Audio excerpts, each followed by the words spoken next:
Horizontes Digitais.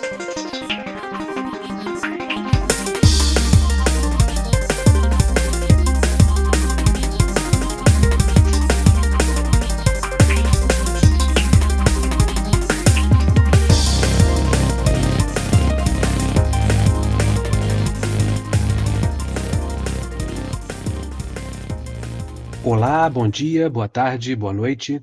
Este é mais um episódio do podcast Horizontes Digitais, organizado por professores do Instituto Federal do Rio de Janeiro. Nós procuramos trazer sempre discussões legais sobre o universo das tecnologias, analisando seus impactos na vida das pessoas e na sociedade como um todo. Eu sou o professor Gilvan Vilarim, estou aqui de novo com meu colega, professor Alberto Alvadia. Alberto, tudo bem? Seu alô inicial. Olá a todas e todas, olá Gilvan, é um prazer estar com vocês aqui novamente para mais um episódio de Horizontes Digitais. Hoje, pessoal, nós também temos de volta como nosso convidado o colega do IFRJ, professor Flávio Medeiros Henriques.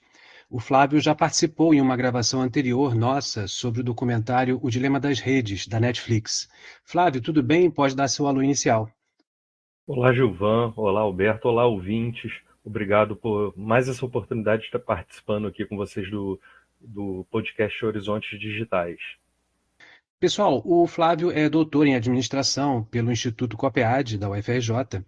Ele é professor de administração e marketing no IFRJ. Ele tem mestrado em gestão e estratégia pela Universidade Federal Rural do Rio de Janeiro e MBA em marketing empresarial pela UF. O Flávio também é bacharel em administração pelo Centro Universitário Geraldo de Biase. Bom, para quem não ouviu a parte 1 da discussão de hoje, nós abordamos algumas questões sobre o episódio Pessoas Comuns, da série Black Mirror, episódio número 1 da 7ª temporada. Nesse episódio, um casal de classe média precisa contratar os serviços de uma empresa que faz um implante eletrônico no cérebro para evitar que a esposa fique em coma devido a um tumor. Para isso, eles precisam ficar pagando uma assinatura mensal e o implante fica conectado remotamente a servidores dessa empresa. Mas, depois de um tempo, o plano de assinatura deles indica que ela não pode sair dos limites da sua cidade, senão ela paga. E para piorar, ela começa a falar involuntariamente propagandas de produtos nas conversas com as pessoas. Eles só conseguem se livrar disso pagando uma assinatura mensal ainda mais cara, o que vai fazendo o marido ter que trabalhar muitas horas extras e realizar atividades humilhantes online em um site que paga por isso. Outros detalhes sobre o episódio a gente vai discutir agora com a colaboração do Flávio. No episódio anterior, a gente já teve algumas conversas sobre mercantilização extrema, que poderia acontecer conosco, a comparação com os planos de saúde, a estratificação de serviços, a oferta desses serviços com termos de aceitação muito predatórios, etc. Inclusive, a gente ficou devendo o nome de um artista que fez uma instalação em uma galeria de arte, onde ele imprimiu folhas e folhas de termos de aceite dessas empresas de tecnologia para o espectador perceber o tamanho dos contratos que a gente assina. Então, registrando, o artista é o Dima Yarovinsky, e essa exposição aconteceu na Academia de Artes Bezalel, em Israel, em 2018. Mas essa exposição voltou a ter visibilidade na internet em 2025. Bom, vamos para as perguntas. Alberto, você tem pergunta, não é isso? Vamos lá. Sim, Gilvan, obrigado aí pela explanação inicial, contextualizando o episódio, de fato, que nos suscita assim, muitas questões bastante relevantes, de interesse público, sobretudo nos dias de hoje. Também queria aproveitar o ensejo e dar boas-vindas ao nosso convidado, o professor Flávio, que está voltando aqui ao podcast, depois de um episódio muito importante já no passado. É um prazer, Flávio, recebê-lo aqui conosco. E vou então já emendar um primeiro comentário, Flávio, para ouvir um pouco aí da sua experiência. A gente já, o convite já foi feito já ao encontro das pesquisas a quais você tem se dedicado nos últimos anos. Então, Flávio, eu queria ouvir primeiramente o seguinte: aproveitando então a sua experiência como pesquisador na questão do marketing, do consumo, em que escolas de pensamento organizacional essas questões que o texto aborda, que o Gilvan introduziu anteriormente, estão referenciadas? A gente queria saber, na teoria da administração, se há um conceito, se há algum tipo de racionalidade econômica ou racionalidade teórica que orienta esse tipo de estratégia, se há um tipo de intencionalidade nisso tudo, Ou seja, trata-se meramente, né, de segmentar o acesso pela condição econômica, como a gente vê lá, né, que a pessoa é cada vez instada a mudar de plano para ter acesso a mais benefícios, e se há alguma ação mitigatória prevista nesse tipo de perspectiva, ou seja, algum tipo de política compensatória, algum tipo de política afirmativa, digamos assim, algum tipo de medida para pessoas que não têm acesso, né, ou seja, ao topo desse tipo de oferta. A gente queria ouvir um pouco sobre essas questões mais gerais de início, Flávio. Olá, Alberto. Novamente que reafirmo, é um prazer estar com vocês novamente discutindo sobre essas questões que envolvem tecnologia, marketing, sociedade, né, de um modo geral. Sobre um primeiro ponto que você traz aí na sua pergunta, sobre escolas de pensamento, se elas formam alguma base racional para as práticas de marketing, principalmente essas que nós vemos aí no episódio. Então, eu posso dizer que há dois movimentos principais aí que vão permear toda a lógica, que até é retratada na série. Você tem o marketing que é tratado na academia, que se desenvolve no âmbito sim, das escolas de pensamento administrativo, e você tem o marketing enquanto uma prática social difundida, inclusive para não profissionais de marketing, vamos dizer assim. Então você tem ali, como na própria série mostra, você tem o influenciador digital, você tem o empreendedor das big techs, das startups.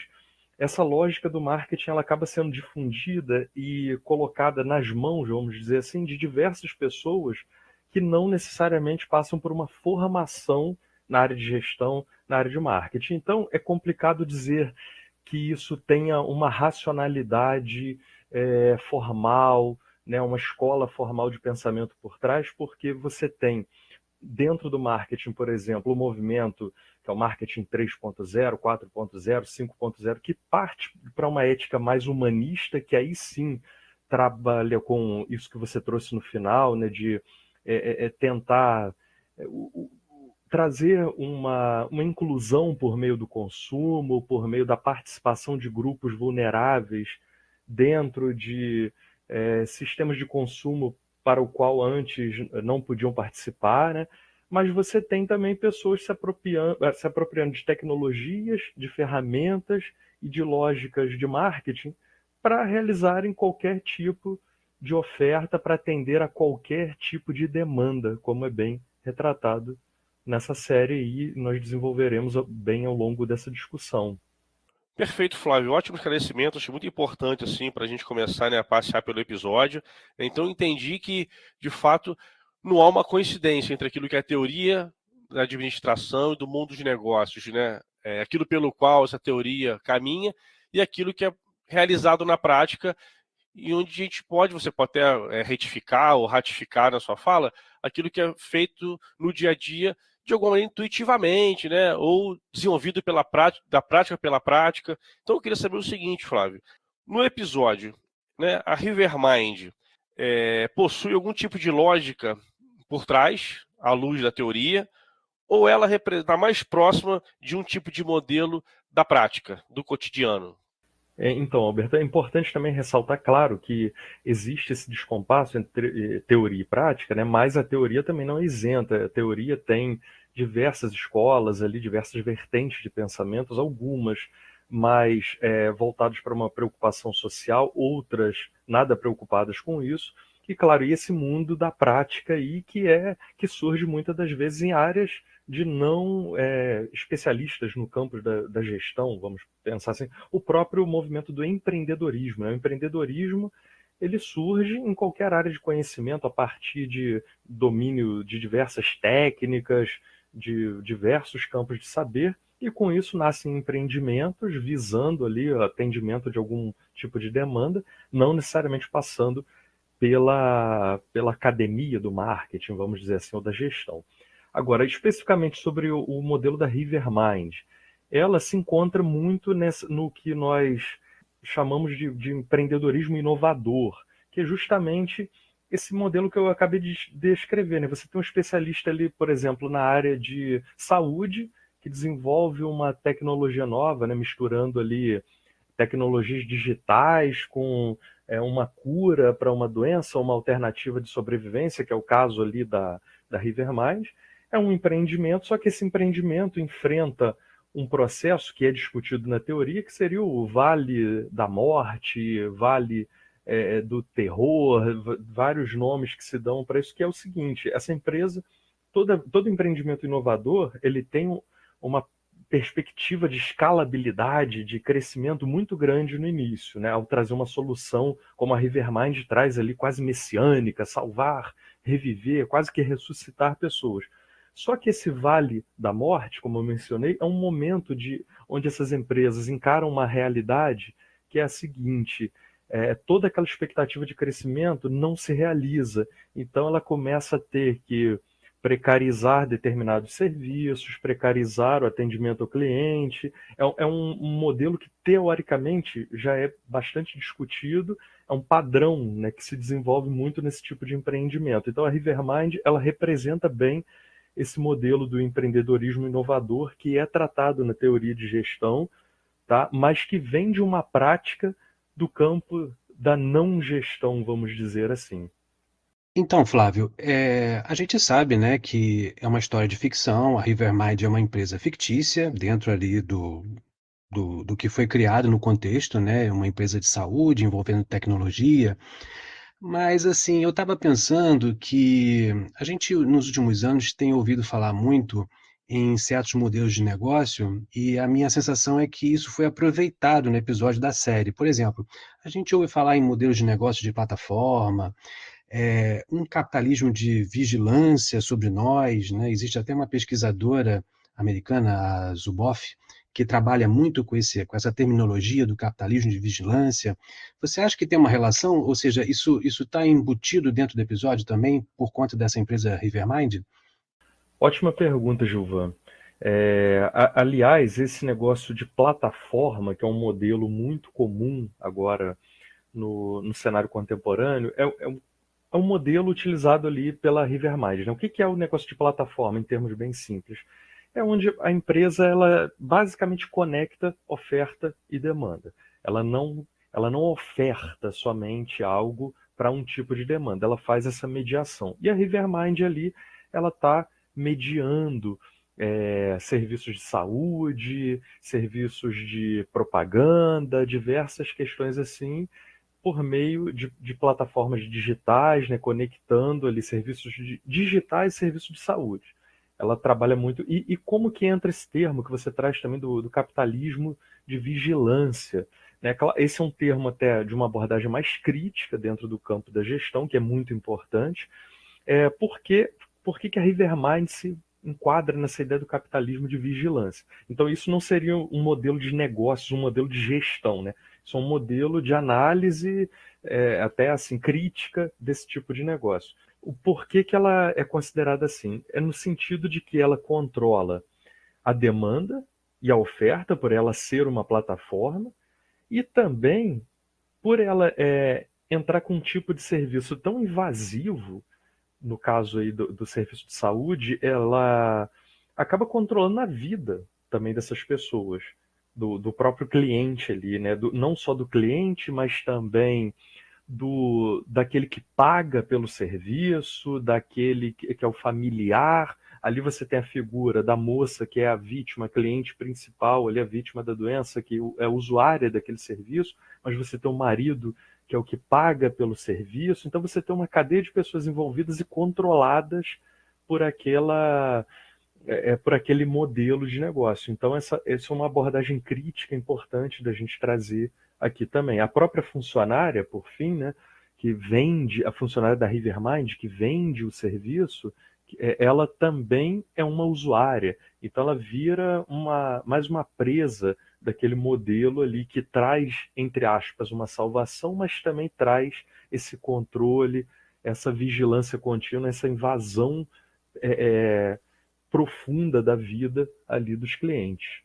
Flávio, uma outra questão também importante, né? Saindo um pouco agora da interpretação estritamente comercial do modelo, queria saber se está previsto nesse modelo, né, tanto na teoria quanto na prática, algum tipo de preocupação com desigualdades sociais, há propostas, né, inseridas ali de algum tipo de compensação para mais vulneráveis, políticas setoriais, entre aspas, assim, cotas, né, para determinados segmentos, algo nesse sentido? Então, Alberto, até é importante, né, ressaltar novamente aquele descompasso que nós falamos lá na primeira pergunta. Você tem sim políticas de gestão, modelos de gestão como marketing de inclusão e tudo mais, que são voltados a esse tipo de questões, uma marketing societal. Também existem modelos teóricos que trabalham o papel do marketing na sociedade, diante da vulnerabilidade de grupos e tudo mais. Porém, voltando ao caso da Rivermind, ali você tem o oposto disso. Você tem o que? Uma lógica estritamente liberal, onde uma empresa privada, baseada no empreendedorismo de inovação, que nós falamos antes, no modelo de negócio de plataforma, ela acaba se apropriando de um serviço essencial ali de saúde, né, entrando num ramo tão delicado como a saúde, e ela podendo fazer o que quer, não prevendo, como nós vimos ali nesse episódio, você não tem nenhuma política de ajuda ao cliente, a vulnerabilidade financeira, social, nada disso. Você tem uma empresa passando pelo Vale da Morte, ou seja, buscando um crescimento, buscando sua adaptação financeira e tecnológica, que ela está fazendo aquela transição ali para ampliar a cobertura e tudo mais, né? Então, para fazer isso, ela gasta mais, ela lucra menos e ela precariza o serviço lá na ponta. Então, acaba que mostra o perigo de você não ter também, de você ter esse modelo dentro de uma lógica muito liberal. Então, um fator aí importante dentro desse esquema não é só o modelo em si ou a teoria de marketing em si, né? Você tem ali teorias com essa preocupação, modelos com essa preocupação, e modelos totalmente despreocupados com isso. Agora, se você simplesmente deixa esses modelos soltos dentro de uma lógica estritamente liberal, aí cabe às empresas fazerem o que querem, que é o que acontece ali com a Rivermind, né? Então, esse que é um perigo de você ter um serviço numa área tão crucial como saúde, a própria educação e tudo mais, dentro de modelos muito soltos, muito flexíveis, onde o empreendedor inovador dá as cartas. É isso que nós vemos aí na Rivermind. Flávio, em função do tempo, a gente vai continuar a conversa com você numa última parte, ainda discutindo esse episódio da série Black Mirror. Então, eu vou pedir uma gentileza. Alberto, vou pedir para você algum comentário final, alguma despedida, e já já volto a falar com o Flávio também, para a gente encerrar a gravação de hoje. Vamos lá? Perfeito, Flávio. Muito obrigado, então, pelas suas intervenções. E acho que já deu um bom panorama, assim, de uma interpretação desse episódio à luz da teoria do consumo, né, da teoria do marketing. Te agradece, portanto, pela disponibilidade, estar aqui conosco mais uma vez, compartilhando aí seus conhecimentos, suas pesquisas. E a gente aguarda, então, para esse próximo episódio aí, para complementar a análise do nosso podcast. Gilvan.